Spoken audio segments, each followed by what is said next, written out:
Ricky, that stinks. Stinky. I made it stinky.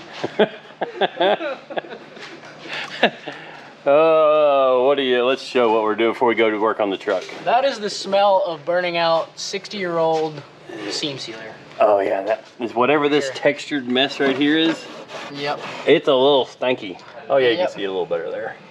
There's all this nastiness. Ugh, gross. Anyways, we're actually not going to be working on that today. Well, Ricky's working on that today, and Eddie's over here pretending like he's doing something. I am doing something. You just started working. It's 4 p.m. It's not 4 p.m. It is 4 p.m. Wow. See, you would know that if you were working. I've been working, just in things that are not out here in the shop. Yeah, that doesn't count. But you're putting passenger seat mounts in. This is cool. Yeah, street cars need passengers, so. Yep, got to put that in there. CJ got a mock-up done for the weight bars over there. And that's what's going on in the main shop. But as you saw in the thumbnail, we are working on this Ford today. And we had to wait on a couple of little things before we could crank it up. But now they are all here, an adapter harness and a distributor hold down. This has been CJ's project. Yeah. He's not nervous at all. No, not at all. So let's get through the intro and then we'll walk over this thing and show you guys what we're doing.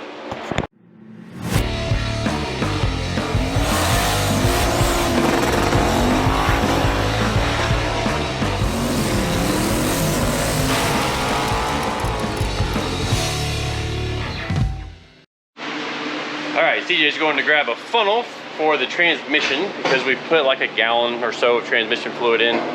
Fresh transmission rebuild. I don't think we put a higher stall torque converter. I don't remember, honestly. It might be like a slightly higher than stock stall, but this is a very basic little 302 combination. It's got a camshaft, got some aluminum heads. We freshened up the bottom end with a set of pistons. I guess that's about it.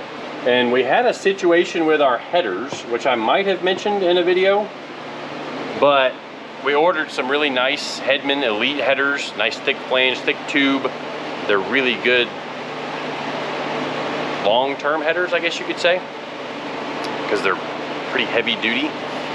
And they showed up, and they were obviously previously installed by somebody else. Only set we could find on all of the internet, because apparently nobody builds these trucks anymore, or the people that do don't want to put like a really nice like ceramic coated header on them. So what we did is we called and ordered a regular set of Hedman headers and talked to them, and because the owner really wants the coated headers, like, and he wants the thicker wall and all that other good stuff.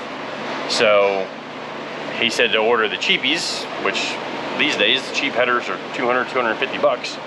And then the coated headers, the Elites, I want to say those were, whoa, she's rolling. Might not be in park. Those were like 650, 700 bucks or something. But the Elites will bolt right in place of those. So those of you that are Ford guys may realize or may notice that the intake is on backwards. That's something we did. And we used a Motion Raceworks adapter to put an LS throttle body on here, because with all of the Holley LS harnesses, they have the wiring in them to use an LS style idle air control motor. Actually, no, that was incorrect.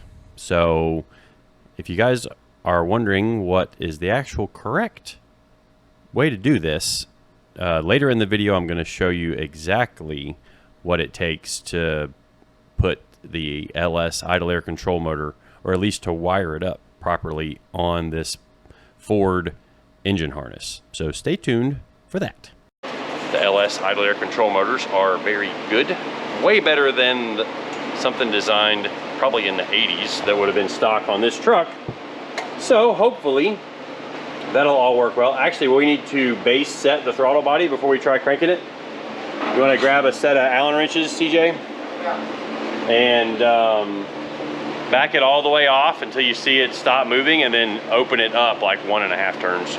And then it'll be a... Are they metric or standard? I don't know. It's an Allen wrench. That's all I know.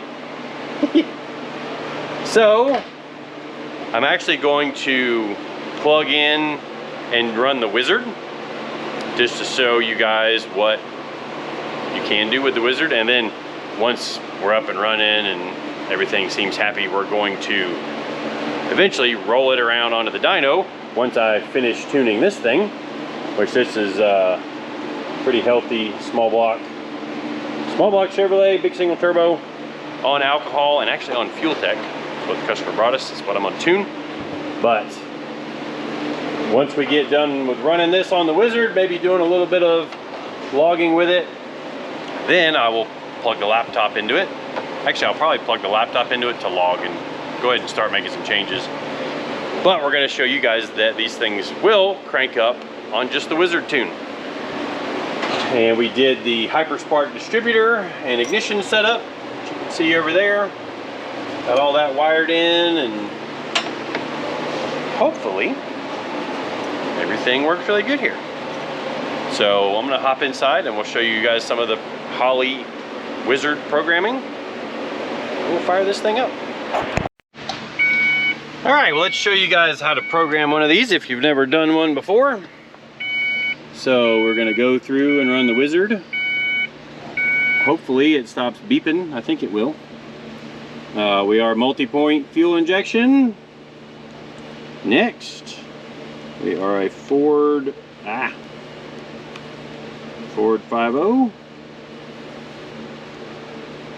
All right, Mr. Stylus. Yep, 8 cylinders.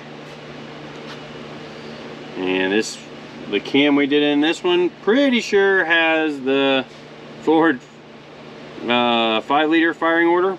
If not, it's gonna let us know, because it'll go all backfiring and sound all kinds of bad when we first crank it up there. But I guess we could check the cam part number, see what firing order it is. Yeah.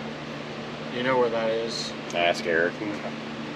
So we'll verify that here before we crank it, but we'll walk you through the rest of the programming. 306, I think. Yeah, actually it's 30 over, so I know it's 306. Next. Target idle speed. Let's go for 800 to start with. Small cam. Let's see, we are using Hyperspark. Standard Hyperspark distributor. Base fuel pressure 43. Holley injectors that we set this one up with. Some 36 pounders. No nitrous, no turbo, no supercharger. Internal map sensor. Ooh, so we're actually not using that idle air control motor. And I may have to actually open the laptop to do the programming on that. But if we open the throttle body up a little bit extra, it should fire off, and it just might not have the greatest idle air control. But we'll show you how to fix that in a minute too. So I don't think I can just skip that, which actually it's going to just populate this to one of the outputs from the computer. Transmission control, yes. This thing is a 95 for R70W. Tire diameter, we actually just measured that. 31.9. Whoa. 31.9. Rear end ratio. Supposedly it is a 308.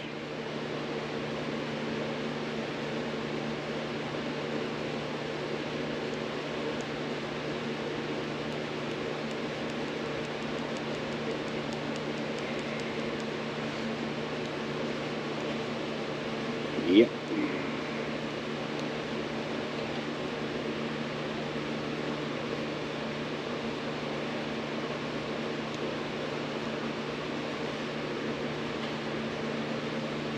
Programming. Alright. After we do that, part number is 130289. well, does it have a firing order? Google the firing order.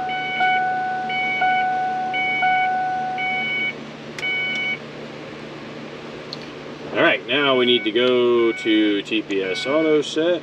We did that. Push the pedal to the floor. 1, 2. Auto set successful. Alright. Monitor. Multi-gauge, -2.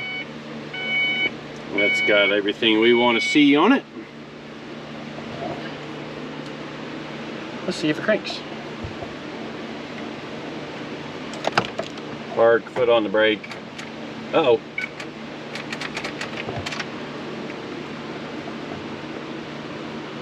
I bet I know what's going on, but we've got a quick solution too.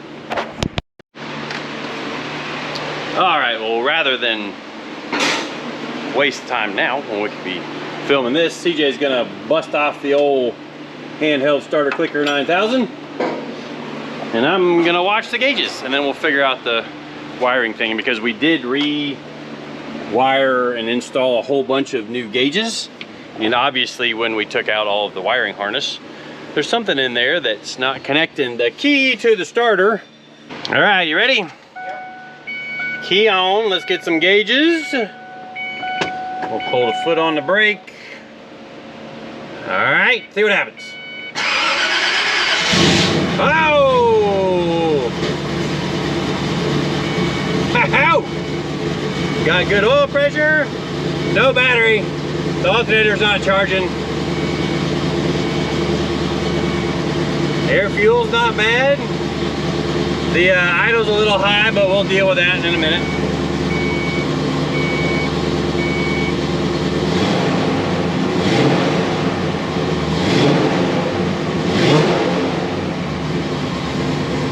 Actually sounds good too with that X-pipe.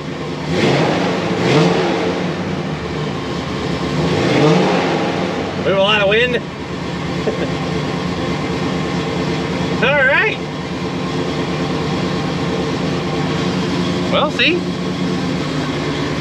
everything, you follow the wizard, follow the instructions, fires right up.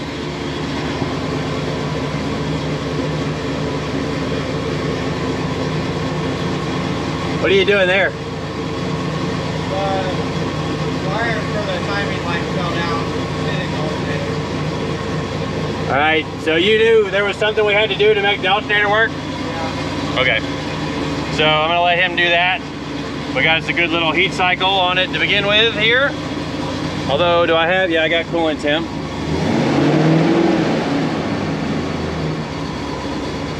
Goes a little rich on diesel.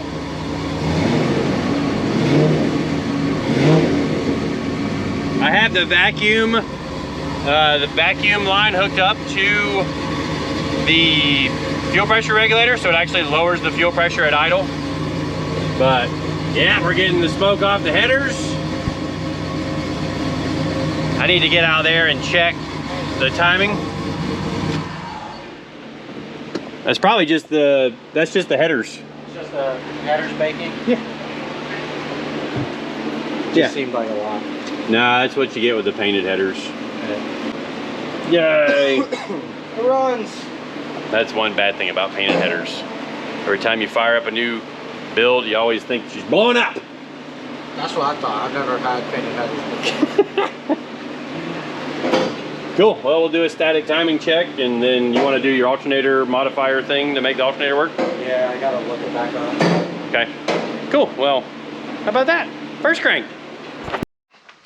All right, well, we are back on the truck the next day. CJ did some touch-up stuff on it, and one of the last major things we've got left to do is tidy up the AC wiring, because we have the Holley that needs an input for when the AC comes on, so that it can compensate, maybe bump the idle air control motor up a little bit.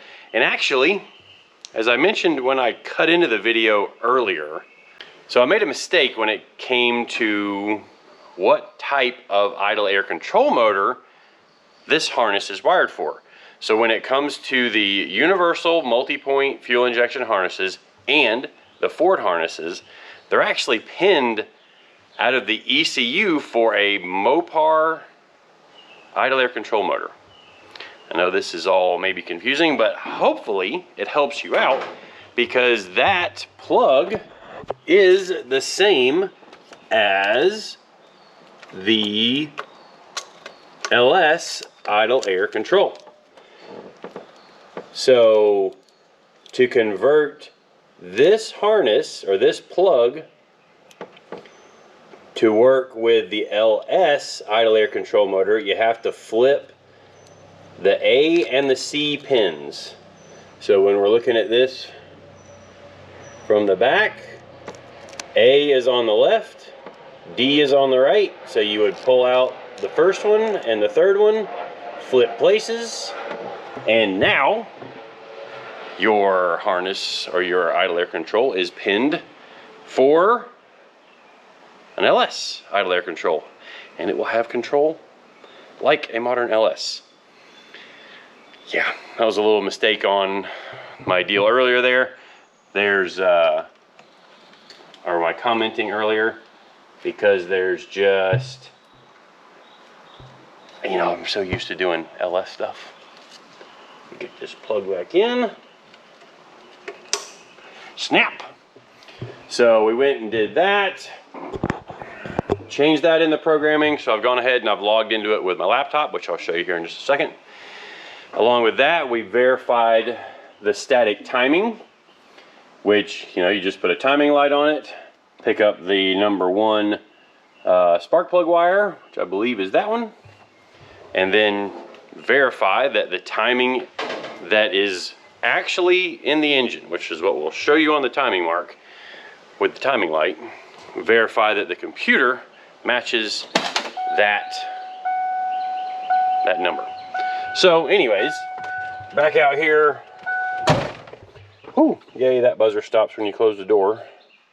So this thing is on V3. It's key on. Download from ECU, okay.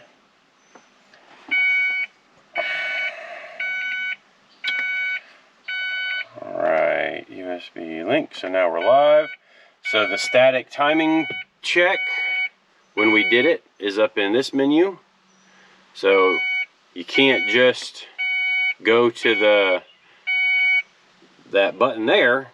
You got to go to the little arrow right beside it, click on it, enable static timing check. So when you click on that, well, I'll just show you. When you click on that, you can put a value. You can put a value there, and then you can check your timing.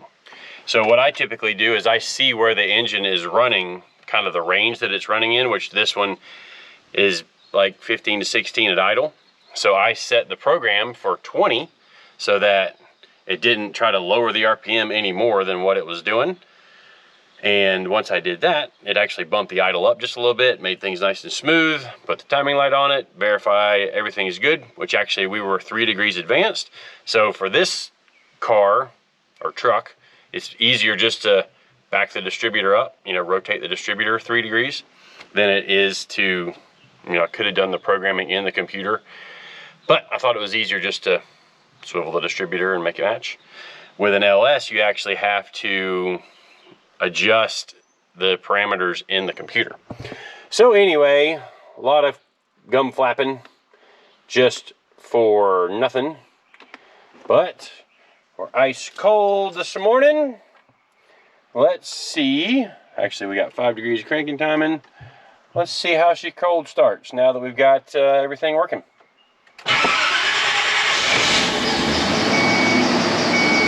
Oh, we got a belt squeak while it's cold.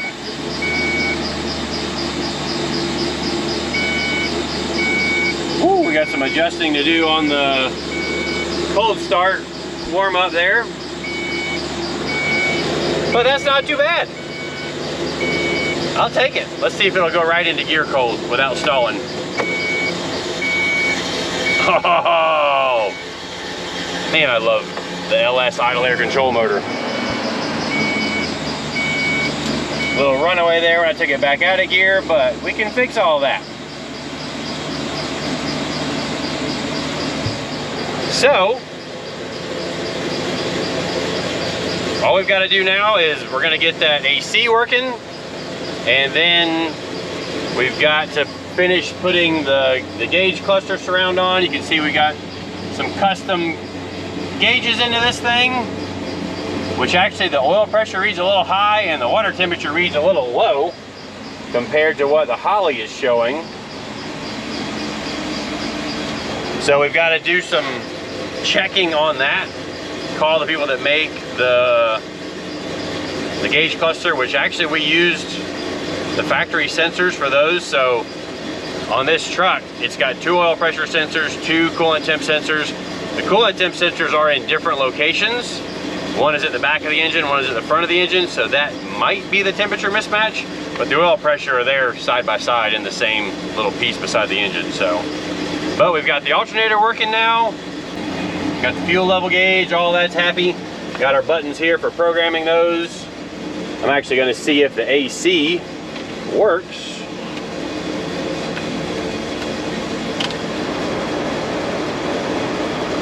Sounded like it. Okay, can you see the clutch? The AC clutch. Is it engaged? Not spinning, no. Not spinning? Ah, dang it. All right, so we got something to chase with the AC system, but I think that's gonna wrap it up for this video. It's pretty cool how, you know, there's a lot of, I'm kind of rambling a little bit, but there's a lot of chatter online about how bad these systems are and all kinds of problems and stuff like that.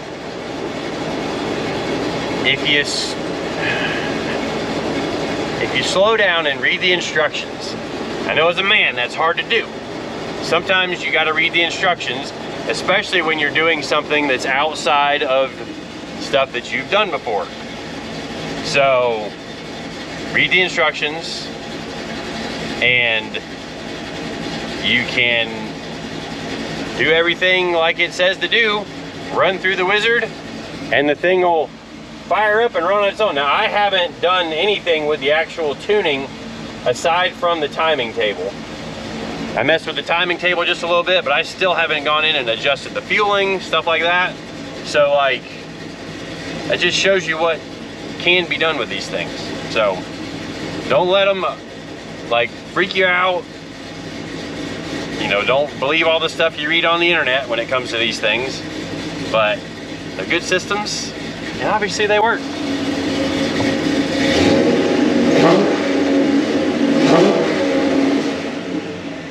So, little smoke there on the decel, but this thing needs a couple of runs on the dyno to help seat the rings and all that stuff. So that's what our next video is going to be on the truck. And we're going to get this thing buttoned back up, and then we'll do a dyno video on this thing. So until then, appreciate all you watching, subscribing, following along. See you guys next time.